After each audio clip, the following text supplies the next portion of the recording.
That archaeological bent, though, it does appear to be in everything that you do. It's that ability to look at the earth and actually see something beyond it and be more intrigued by it than perhaps other people would be. Do you think that's fair to say?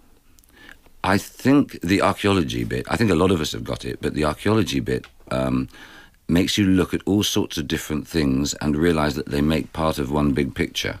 Whereas I think our culture tends to make you look in silos at individual things, and you don't realise that actually you can make a much bigger thing by joining everybody together.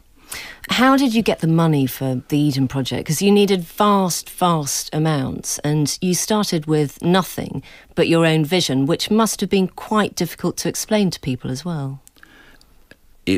It was difficult, except not to try and be falsely modest, it is a lot easier if you've got a good idea to raise a lot of money than to raise smaller sums of money, because sometimes the chutzpah of it makes people listen to you, you know. And we had this story that we were going to build the eighth wonder of the world in this clay pit, and it was so, I think, so forceful to people that I think a lot of people started to fear. They didn't want to be like the guy who turned down the Beatles.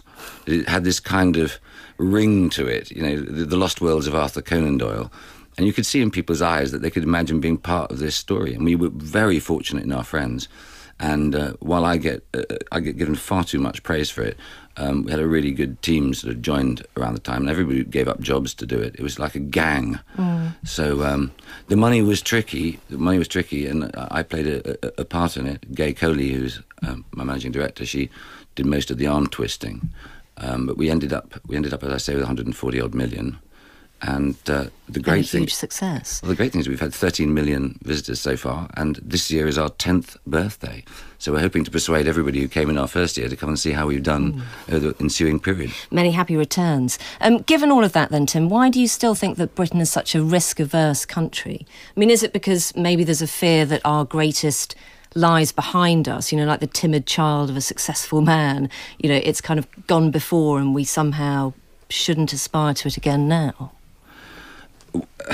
Golly, we're on BBC, so I'm not sure I should be totally honest about what I think about this. Yes, you should be. OK, I think part of the reason we're a risk-averse country is that most of the politicians that we have in charge of us have never had a day job, and most of the people in charge of distributing money have only ever made their money on the backs of speculation and betting against their own currencies and so on, and have given up the tradition of investing in people who make things with their hands. This country's wealth was actually built on the back of men and women who made things that matched the imagination of our people. And now it's actually the financial world that no longer trusts the men and women who make things to make money in the future. They want to bet on currency. Do you think that we can get past that? I mean, we're in a very interesting time, aren't we? A mixture of fear and excitement. I think fear of the unknown and what happens with the global economy, but enormous excitement about certainly where technology might take us. And I think the younger generation has that power in its grasp, doesn't it?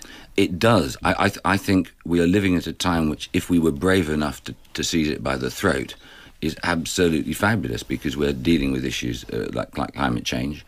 But if our ministers do not have the bravery to actually see that we live at a time like that, they won't put the investment into the skills and talents and encourage the infrastructure changes, which will cost a lot of money.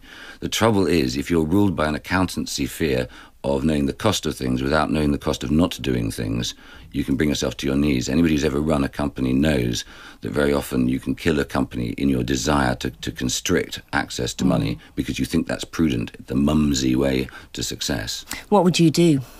I would blow a lot of money. I would do exactly the opposite to what's being done now. I would commit myself almost in a crash or burn style to transforming the technology of this country and the energy infrastructure of this country, because by doing it, you will build on what is best in Britain, which is this engineering skill, that actually if you give it that impetus, you'll become a world leader, and the market will then follow you, and the investment will be seen to be worthwhile. 84844 is our text number this morning, I believe, Tim.